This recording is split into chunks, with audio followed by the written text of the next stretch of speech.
ಹಿಂದೆ ಕೂಡ ಹಲವಾರು ಪ್ರತಿಭಟನೆಗಳು ಈ ವಿಚಾರದ ಬಗ್ಗೆ ಆಗಿದೆ. ಆ ಸಂದರ್ಭದಲ್ಲಿ ನಾವು ರಾಜ್ಯ ಸರ್ಕಾರಕ್ಕೆ ಸಂಬಂಧಪಟ್ಟ ಸಚಿವರುಗಳ ಮುಖಾಂತರ ಮತ್ತು ಹಿರಿಯ ಅಧಿಕಾರಿಗಳ ಮುಖಾಂತರ ಗಮನಕ್ಕೆ ತರುವಂಥ ಕೆಲಸ ಮಾಡಿದ್ದೀವಿ. ನಾವು ಈ ವಿಚಾರವಾಗಿ ಗೃಹ ಮಂತ್ರಿಗಳು ಸೇರಿ ಬೇರೆಯವರ ಹತ್ರ ಮಾತಾಡಿದಂಥ ಸಂದರ್ಭದಲ್ಲಿ ಈ ನಿಟ್ಟಿನಲ್ಲಿ ಸಾಕಷ್ಟು ಪ್ರಯತ್ನಗಳು ಸರ್ಕಾರದ ಹಂತದಲ್ಲೂ ಆಗ್ತಾ ಇದೆ ಅನ್ನೋಂಥದ್ದು ತಿಳಿಸಿದ್ದಾರೆ. ಅದರ ಹಿನ್ನೆಲೆಯಲ್ಲಿ ನಮ್ಮ ಯಲ್ಲಪ್ಪ ಹೆಗಡೆ ಅಮ್ಮ ಒಂದು ನಿಮಿಷ ಅಮ್ಮ ನಾನು ಮಾತಾಡ್ತೀನಮ್ಮ. ಫಸ್ಟ್ ಇದು ಅಧಿಕೃತವಾಗಿ ಅನುಮತಿ ತಗೊಂಡು ಮಾಡ್ತಿರುವಂಥ ಕಾರ್ಯಕ್ರಮ ಅಲ್ಲ, ಅದು ತಲೆಯಲ್ಲಿರಲಿ. ಒಂದು ಭಾಳ ಸ್ಪಷ್ಟವಾಗಿ ಹೇಳ್ತೀನಿ.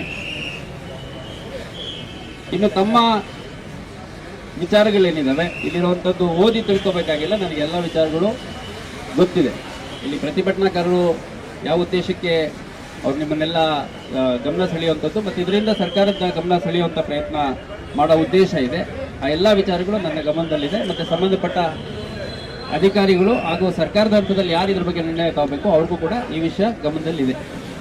ಮತ್ತು ವಿದ್ಯಾರ್ಥಿಗಳ ಮತ್ತು ಆಕಾಂಕ್ಷಿಗಳ ಸಮಸ್ಯೆ ಏನು ಅನ್ನುವಂಥದ್ದು ನಾನು ಭಾಳಷ್ಟು ಸಾರಿ ಕೋಚಿಂಗ್ ಇನ್ಸ್ಟಿಟ್ಯೂಟ್ ಸೇರಿದಂತೆ ಪಿ ಜಿಗಳು, ಲೈಬ್ರರಿಗಳು, ಎಲ್ಲಿ ರೂಮ್ ಮಾಡ್ಕೊಂಡಿದ್ದೀರಿ, ಮನೆ ಮಾಡ್ಕೊಂಡಿದ್ದೀರಿ, ಮೆಸ್ಗಳು, ರೋಡ್ ಸೈಡ್ ಡಾಬಾಗಳಿಂದ ಹಿಡಿದು ರೋಡ್ ಸೈಡ್ ಅಂಗಡಿ, ಚಾ ಅಂಗಡಿವರೆಗೂ ನಾನು ಎಲ್ಲ ಕಡೆ ಬಂದ್ಬಿಟ್ಟು ವಿದ್ಯಾರ್ಥಿಗಳ ಅಹವಾಲ ಏನಿದೆ ಅನ್ನೋಂಥದ್ದು, ಅವರ ಮನಸ್ಸಿನ ಆಲೋಚನೆ ಏನಿದೆ ಅನ್ನೋಂಥದ್ದು ಭಾಳ ಸ್ಪಷ್ಟವಾಗಿ ತಿಳ್ಕೊಂಡು ಸಂಬಂಧಪಟ್ಟ ಅಧಿಕಾರಿಗಳಿಗೆ ಮತ್ತು ಸರ್ಕಾರದ ಹಂತದಲ್ಲಿ ಇರುವಂಥವ್ರಿಗೆ ತಿಳಿಸೋ ಪ್ರಯತ್ನ ನಿರಂತರವಾಗಿ ಮಾಡ್ತಾ ಬಂದಿದ್ದೀನಿ. ಅದು ತಮಗೂ ಎಲ್ಲ ಗೊತ್ತಿದೆ. ಇದರ ಹಿನ್ನೆಲೆಯಲ್ಲಿ ಏನು ಒಂದು ಜನಸಾಮಾನ್ಯರ ವೇದಿಕೆ ಮತ್ತು ಇತರೆ ಕೆಲ ಸಂಘಟನೆಗಳು ಒಂದು ಕರೆಯನ್ನು ನೀಡಿದರು. ಆ ಕರೆ ನೀಡಿದ ಹಿನ್ನೆಲೆಯಲ್ಲಿ ನಾವು ಪರಿಸ್ಥಿತಿ ಅವಲೋಕನ ಮಾಡಿ ಇಲ್ಲಿ ಸಾಧ್ಯತೆ ಏನಿದೆ ನೋಡಿ ನಾವು ಹೆಚ್ಚುವರಿ ಮಾಹಿತಿಯನ್ನು ಕೇಳಿದ್ವಿ. ಅವರು ಕೆಲವು ಮಾಹಿತಿಯನ್ನು ಕೊಟ್ಟಿದ್ದಾರೆ, ಕೆಲವು ಮಾಹಿತಿ ಬಗ್ಗೆ ಅವ್ರಿಗೂ ಅಂದಾಜಿಲ್ಲ. ಈಗ ರಾಯಚೂರಿಂದ ಯಾವ ಲೀಡರ್ ನೇತೃತ್ವದಲ್ಲಿ ಬರ್ತಾರೆ ಅಥವಾ ಗುಲ್ಬರ್ಗಾದಿಂದ ಯಾವ ಲೀಡರ್ ನೇತೃತ್ವದಲ್ಲಿ ಬರ್ತಾರೆ, ಎಷ್ಟು ಜನ ಬರ್ತಾರೆ, ಯಾವ ರೀತಿಯಾಗಿ ಬರ್ತಾರೆ ಅಂತ ಕೇಳಿದ್ದಕ್ಕೆ ಅವರಲ್ಲಿ ಉತ್ತರ ಇಲ್ಲ. ಅವರು ಒಂದು ಆಕಾಂಕ್ಷಿಗಳ ಹೋರಾಟ ಆಗಿದೆ, ಹಾಗಾಗಿ ರಾಜ್ಯದ ಯಾವುದೇ ಮೂಲೆಯಿಂದ ಯಾರಾದರೂ ಬರ್ಬೋದು ಅನ್ನೋಂಥ ವಿಚಾರ ಹೇಳಿದ್ದಾರೆ. ಮತ್ತು ನಾನು ಕೂಡ ನಿರಂತರವಾಗಿ ಅವ್ರ ಹತ್ರ, ಯಲ್ಲಪ್ಪ ಅವ್ರ ಹತ್ರ ಮತ್ತು ನಮ್ಮ ಭವಾನಿ ಶಂಕರ್ ಇಬ್ಬರ ಹತ್ರನೂ ಇದಕ್ಕೆ ಸಂಬಂಧಪಟ್ಟವ್ರು ಇನ್ನು ಯಾರೇನಿದ್ದಾರೆ ಎಲ್ಲರ ಹತ್ರನೂ ಚರ್ಚೆ ಮಾಡಿದ್ದೀನಿ. ಅದೆಲ್ಲದರ ಹಿನ್ನೆಲೆಯಲ್ಲಿ ಪರಿಸ್ಥಿತಿಯನ್ನು ಅವಲೋಕನ ಮಾಡಿ ನಮ್ಮ ಅಧೀನ ಅಧಿಕಾರಿಗಳು ನನ್ನ ಜೊತೆ ಕೂಡ ಚರ್ಚೆ ಮಾಡಿ ಈ ಒಂದು ಪ್ರತಿಭಟನಾ ರ್ಯಾಲಿಗೆ ಅನುಮತಿ ನೀಡಬಾರ್ದು ಅನ್ನೋಂಥ ಒಂದು ನಿರ್ಣಯವನ್ನು ಇಲಾಖೆ ವತಿಯಿಂದ ತಗೊಂಡಿದ್ವಿ. ಅಷ್ಟಾಗಿ ಕೂಡ ಇಲ್ಲಿ ಜನ ಸೇರಿದ್ದೀರಿ. ಇದೇನಾಗುತ್ತೆ ತಮಗೆಲ್ಲ ಗೊತ್ತಿರೋಂಗೆ ಇದು ಆಕಾಂಕ್ಷಿಗಳು ಭಾಳ ದೊಡ್ಡ ಸಂಖ್ಯೆಯಲ್ಲಿ ಇರುವಂಥ ಏರಿಯಾ, ಹೌದಲ್ಲ? ಸುಮಾರು 70-80,000 ಅದಕ್ಕಿಂತ ಹೆಚ್ಚಿದ್ದಾರೆ ಅನ್ನುವಂಥದ್ದು ನಮ್ಮ ಅಂದಾಜು.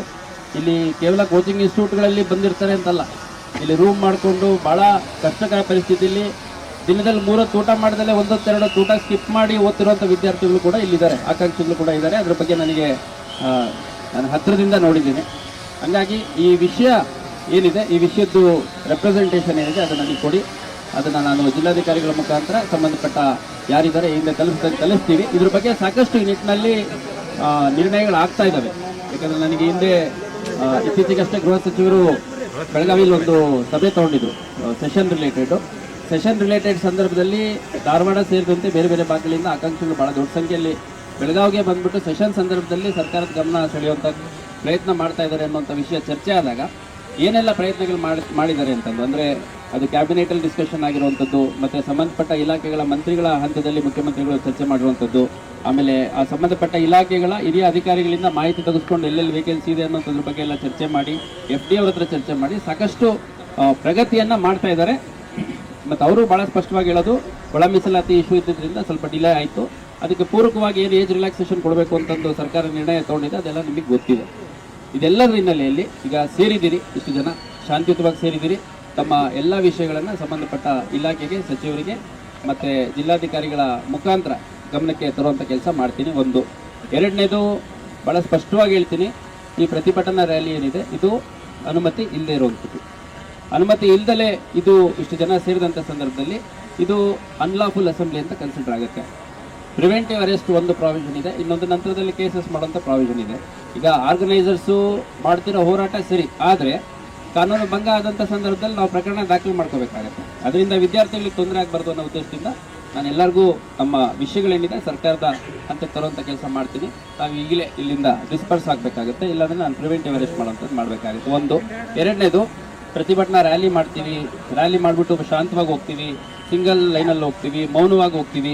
ಇದು ಯಾವ ಆರ್ಗನೈಸರ್ ಕೂಡ ಅಶ್ಯೂರ್ ಮಾಡಿದ್ರು ನಾವು ಕೇಳೋ ಸ್ಥಿತಿಯಲ್ಲಿ ಇಲ್ಲ, ಯಾಕಂದರೆ ಅದು ಸಾಧ್ಯ ಇಲ್ಲ.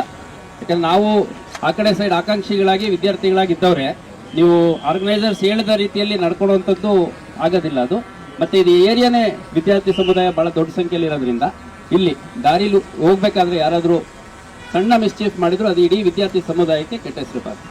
ಹಾಗಾಗಿ ಒಂದು ಫಸ್ಟ್ ಆಫ್ ಆಲ್ ಅನುಮತಿ ಇಲ್ದಲೇ ಇಲ್ಲಿ ನೀವಿಷ್ಟು ಜನ ಗ್ಯಾದರ್ ಆಗಿರೋದು ತಪ್ಪಾಗುತ್ತೆ. ಹಾಗಾಗಿ ನಾನು ಆ ಸೈಡಲ್ಲಿದ್ದು ಆಕಾಂಕ್ಷಿಯಾಗಿದ್ದು ಇವಾಗ ಅಧಿಕಾರಿಯಾಗಿ ಈ ಕಡೆ ಬಂದಿದ್ದೇನೆ.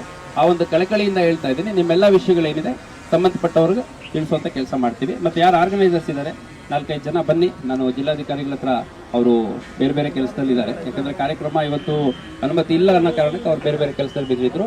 ಅವರು ಯಾವಾಗ ಜಿಲ್ಲಾಧಿಕಾರಿಗಳ ಕಚೇರಿಗೆ ಬರ್ತಾರೆ 4-5 ಜನ ಹೋಗ್ಬಿಟ್ಟು ಅಲ್ಲಿ ನಿಮ್ಮದು ವಿಷಯಗಳೇನಿದೆ ಮತ್ತೊಮ್ಮೆ ಅವ್ರ ಹತ್ರ ಪ್ರಸ್ತಾಪ ಮಾಡಿ. ನನ್ನ ಹತ್ರ ಹೇಳೋದು ಸಾಕಾಗಲ್ಲ ಅನ್ನೋಂಗಿದ್ರೆ ಅದು ಮುಂದುವರೆದು ದಯವಿಟ್ಟು ಎಲ್ಲರಿಗೂ